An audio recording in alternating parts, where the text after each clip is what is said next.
সালাম আলাইকুম। বাবাজি, আপনি এত রাত্রে ফোন করলেন যে, হঠাৎ কি মনে করে? কই আপনার বাবাজি? আরে ধর, আরে আমি আপনার মেয়ের জামাই। আপনি জামাইকে চিনতে পারছেন না? ও জামাই বাবাজি, তুমি ফোন করছো? আমি ভাবছি যে ওই গতকালকে একটা ওই কবিরাজ বেটার কাছে গেছিলাম একটা সমস্যা নিয়ে। তো আমি ভাবছিলাম যে হয়তো বা সেই ফোন করছে, কারণ সে আমার ফোন নাম্বারটা রাখছিল, তো এই জন্য তাকে ভেবে আমি এই কথা বলছি। যা হোক, তুমিও তো বাবাজি আমার, তাই না? আমার মেয়ের জামাই যেহেতু। তো কেমন আছো বাবা? হ্যাঁ, আমি তো ভালোই আছি। আচ্ছা, আপনি হঠাৎ ওই দরবেশ বাবার কাছে কি জন্য গেছিলেন, এটা বলুন তো। এটাও ছাড়ো তো, এটা তোমার শোনার দরকার নেই। সব কথা কি জামাই মানুষের শুনতে হয়? আমার একটা পার্সোনাল বিষয় নিয়ে আমি গেছিলাম। দেখুন আম্মা, আমাকে বলতেই হবে এই কথাটা, আমি শুনবো। কেন গেছিলেন আপনি ওখানে? ও বাবা, তাহলে বলতেই হবে তোমাকে? হ্যাঁ, অবশ্যই আমি শুনবো। কেন শুনবো না? আপনি আমার শাশুড়ি, আর আমার শ্বশুর যেহেতু বাড়িতে থাকে না, আপনার কি সমস্যা হলো না হলো সেগুলো তো খেয়াল করার দায়িত্ব আমার আছে, তাই না? এই জন্য আমি শুনবো। একটু বলেন ফ্রি মাইন্ডে, বলুন না প্লিজ। আচ্ছা, শোনো তাহলে। তোমার শ্বশুর আসলে আমার সঙ্গে যখন করতে যায়, তো ওই সময় তার ওইটা হয় না, কথাই শোনে না। তো এইরকম আসলে এটা তার গোপন সমস্যা। আর তুমি জামাই মানুষ, এই জন্য আমি তোমাকে এই কথাটা বারবার অ্যাভয়েড করে যাচ্ছি, বলতে যাচ্ছিলাম না। তবুও যখন তুমি আমাকে ছাড়ছই না, তো না বলে তো আর পারছি না। এতবার নাসর বান্দার হাত থেকে কি আর বাঁচা যায়? তো তোমার শ্বশুরের এই চিকিৎসার জন্য আমি দরবেশ বাবার কাছে গেছি। দেখো বাবা, আমি অনেক ওষুধ পানি, অনেক চিকিৎসা তোমার শ্বশুরের জন্য আনছি, করছি, কিন্তু আসলে কোনো কিছুতেই যেন ভালো হয় না। আসলে আমার হয় না। তুমি তো জানোই যে আমার মতো জোয়ান মধ্যে তোমার শাশুড়ি, আর তোমার শাশুড়ি এরকম শ্বশুর ওরকম হ্যাংলা পাতলা মানুষ, তারপর রোগা রোগা ভাব। তুমি তো দেখছোই বাবা, এখন তার দিয়ে আসলে আমাদের হয় না, বুঝতে পারছো? এক কথা বুঝে নাও। এখন আমি তার ওই সমস্ত মানে আমার যেটা আসলে দরকার, মানে আমি সঠিক সময়ে তা পাই না। এই জন্য সে আমাকে বলছিল যে আমি তো অনেক কিছু চেষ্টা করছি, আসলে এটা ঠিক হচ্ছে না, যে তুমি আমাকে একটু চিকিৎসার কোনো ব্যবস্থা করো। তো এই জন্য আমি জায়গায় জায়গায় দৌড়াদৌড়ি করতেছি যে কোথায় গেলে আসলে তার এই সমাধানটা হবে। এই জন্য একজন আমাকে বলছিল যে ওই দরবেশ বাবার কাছে যে আমার হাজবেন্ডকে ভালো করেছি, এখন বাবা সে যেন নতুন জীবন ফিরে পাইছে, মানে তার সাথে আর আমি পেরেই উঠি না। তো এই কথা শুনে আমি আসলে ওই দরবেশ বাবার কাছে যাই সব কথা খুলে বলে আসছিলাম। তো সে আমাকে বলছিল যে ঠিক আছে, আমি আজকে রাত্রে এটা নিয়ে একটু ভাবনায় বসবো, আসন দিব, তারপরে শুনে মিলে যা হয় আগামীকালকে আসবেন, আমি আপনাকে ওষুধ পানি দেব। তো আমাকে বললো যে আপনার ফোন নাম্বারটা দেন। তা আমি আমার ফোন নাম্বারটা দিয়ে আসলাম বাবা। তো তুমি যে এত রাত্রে আমাকে ফোন করছো, তা আমি ভাবছিলাম যে হয়তো ওই দরবেশ বাবাই আমাকে ফোনটা করছে, এই জন্য আমি ফার্স্টে বলে উঠছি। তুমি কিছু মনে নিও না, এই হচ্ছে ব্যাপার। তো তুমি কি কোনো কিছু মাইন্ড করছো আমাকে নিয়ে? মাইন্ড করো না, আমি দেখো রাত্রে কারোর সঙ্গে কথা বলি না। আসলে বাবা, তুমি আমার জামাই মানুষ, তোমাকে তো আমি সব কথা, দুঃখের কথা শেয়ার করতে পারি না। তাও এখন শাশুড়ি হিসেবে বলতে না চাইলেও তুমি যখন ছাড়ছো না, আরো দুইটা কথা শোনো বাবা। তোমার শ্বশুরকে দিয়ে আসলে আমার দিন পর যায় না, বুঝতেই তো পারছো। আর আমি এইরকম মানে এখনো তো বুড়ো হয়নি, বা আমার অনেক সময় চলে গেছে তা তো না, আমার তো মাত্রই শুরু। আর তোমার হাতে যে আমার মেয়েকে উঠাই দিছে, ওটা হচ্ছে আমার প্রথম সন্তান। তাহলে তুমিই বলছো যে আমি কি একদম কি হয়ে গেছে নাকি? আরে বাবা, আমার তো শুরু। তো এখন তুমি এটার উপায় যদি থাকে বের করে দাও। কার হাতে বা কোন সমস্যার সমাধান থাকে আমার তো জানা নেই। বলো, আমার আসলে হচ্ছে না, এই এক কথায় শীত যায় না। তুমি আমার একটা ব্যবস্থা করো না বাবা। কি করবো আমি, বলো, আমাকে একটা বুদ্ধি দাও। ফোন যখন করছো, আর শোনো, তুমি কোথা থেকে কথা বলছো? আমার মেয়ে আবার পাশে নেই তো। দেখো, ও যেন আমার এই বিষয়ে না শোনে।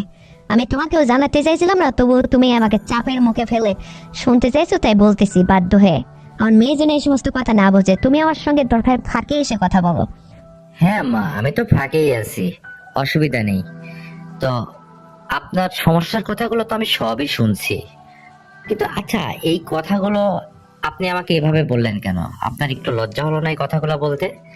বারে, তুমি তো আমাকে বললে যে সবই আমি শুনবো, তোমার নাকি অনেক দায়িত্ব আছে, শ্বশুরের পরেই তোমার দায়িত্ব। তাই তো আমি বললাম, তাছাড়া কি আমি তোমাকে বলতে চাইছিলাম নাকি? এখন শোনেন, বলছেন যেহেতু, তো সমস্যার সমাধান অবশ্যই আছে। তো আপনার ওই দরবেশ বাবার কাছেই বা যাওয়া লাগবে কেন? ইতিপূর্বে আপনি আমার কাছে এই কথাটা বললেই তো পারতেন। আমার কাছে এটা ব্যবস্থা আছে তো। কে? সত্যি বলছো তুমি? তাহলে আগে বলো না কেন? আমি কি আর এত পাগল আম্মা? আর আমারও তো একটা লজ্জাবোধ আছে, যেহেতু আপনি শাশুড়ি। কিভাবে আপনাকে উপজাতে যে আমি এই কথাটা আগে বলি? আজকে যখন আপনি আপনার সমস্যার কথা সব খুলে বলছেন, তাই তো আমি ক্লিয়ার বুঝতে পারলাম যে আসলে এই মুহূর্তে আপনার কোনটা দরকার, কি চিকিৎসার দরকার। এটা তো আমি ক্লিয়ার বুঝেই গেছি। আর এই চিকিৎসার সমাধান তো অবশ্যই আমার কাছে আছে। চাইলেই আমি আপনার এই সমস্যার সমাধান করে দিতে পারি। নেবেন আপনি? করবেন সমাধান? অবশ্যই করব। আর আমি এটাই খুঁজে বেড়াচ্ছি। আর তোমার হাতে এই সমাধান থাকতে আমি কেন মানুষের দ্বারে দ্বারে ঘুরবো? তুমি কি চাও না যে আমার একটু উপকার হোক, আমি একটু ভালোভাবে স্বস্তিভাবে জীবন যাপন করি, একটু বাঁচি? তুমি চাও না বাবা? তুমি জলদি আমার এই সমস্যার সমাধান করো, এইসব কিচ্ছু বুঝি না। দেখেন আম্মা, একটা কথায় বলে না যে যে গাছ একবার মাটির থেকে মরে গেছে সে কখনো হাজার গড়ে পানি ঢাললেও তাজা হয় না। তো আমার শ্বশুর আসলে তার বয়স হয়ে গেছে আপনার বেলায়, তো সে কখনো আবার সে পূর্বের অবস্থানে ফিরবে না, এটাই বাস্তব। তো আমি বলতে চাইছিলাম যে মানে তার জায়গা থেকে যদি আমি আপনার এই সমস্যার সমাধানটা করে দিতে পারি, তাহলে কি নেবেন? মানে আমি নিজে এটা করতাম আর কি। তুমি নিজে এটা করতে মানে? আমি ঠিক বুঝলাম না, তুমি কি বলতে চাইছো বাবা? ক্লিয়ার করে বলো তো, আমি তোমার কথা তো এখনো ক্লিয়ার বুঝিনি। আহ, এখন আপনি বুঝতে পারেননি না? এতগুলা বুঝলেন আর এই কথাটা আপনি বুঝতে পারেননি। ঠিক আছে, আপনার বোঝা লাগবে না, রাখেন আপনি। এ এ এ দেখো না, দেখো না, দাঁড়াও দাঁড়াও বাবা, শোনো আমার কথা, একটু শোনো প্লিজ, একটু ধৈর্য ধারণ করো। মানে আমি তোমার ওই কথাটা ক্লিয়ার বুঝতে পারি, তাই তোমাকে বললাম যে তুমি আরেকটাবার আমাকে ক্লিয়ার করে বুঝাই বলো। তারপরে আমি তোমার সঙ্গে কি করি না করি, কি করব না করব সেটা বলছি আমি। তুমি আগে ফোনটা কেটে দিচ্ছ কেন? প্লিজ বলো না আবার। আপনার বাড়িতে এখন কে কে আছে এটা আগে বলুন। আরে বাবা, বাড়িতে তো আমি সবসময় একাই আছি। কাজের বুয়াটা আছে, সে তো দুবেলা রান্না করে দিয়েই চলে যায়। আর তোমার ছোট ভাইটা, সে তো এই এক জায়গায় জাগের থেকে লেখাপড়া করছে। এখন তো শুধু আমি একাই। তুমি চাইলে যে কোনো মুহূর্তে আসো, আসো না কেন? তুমি আমার মেয়েকে নিয়ে বেড়াতে আসতে পারো, আবার তুমি একলাও আসতে পারো, তোমার যেটা ভালো হয়। তবে একটাবার তোমার একা আসাটাই উচিত, কারণ তুমি এ বিষয়ে আমার সঙ্গে সরাসরি একটু আলাপ করে যাও। আর যা হয় করো, আমার আসলে ভাল লাগে না সবার। আম্মা, আমার মনে হয় আপনাকে আমি এখনো কিছু কিছু কথা ক্লিয়ার বোঝাইতে পারিনি। তার মানে এটাই যে আমার শ্বশুর, তার মধ্যে যে অভাব, সে যেটা আপনাকে পূরণ করতে পারে না, আসলে এইটা যদি আমি সম্পূর্ণ আপনার পূরণ করে দিই আমি নিজেই, তাহলে তো আমাকে একাই আপনার বাড়িতে আসতে হবে। আর এর জন্য কি আপনি প্রস্তুত আছেন? আমি এটা বলছিলাম। লজ্জাও লাগে কি যে বলে জামাই বাবাজিকে। আচ্ছা তুমি আসো, তবে একটা রাত থাকতে হবে। আমার মেয়ে যেন এই কথাটা না বোঝে। তুমি অন্য কোথাও থাকার কথা বলে চুপি চাপে আমার বাসায় চলে আসো। আমি বুঝতে পারছি তুমি কি বলতে চাইছো। পারবে তো আসতে? হ্যাঁ, অবশ্যই পারবো, পারবো না কেন? আমি তো আপনার উপকার করার জন্য একদম রেডি হয়ে গেছি। কারণ এতদিনে তো আর আমি এটা বুঝতে পারি নাই।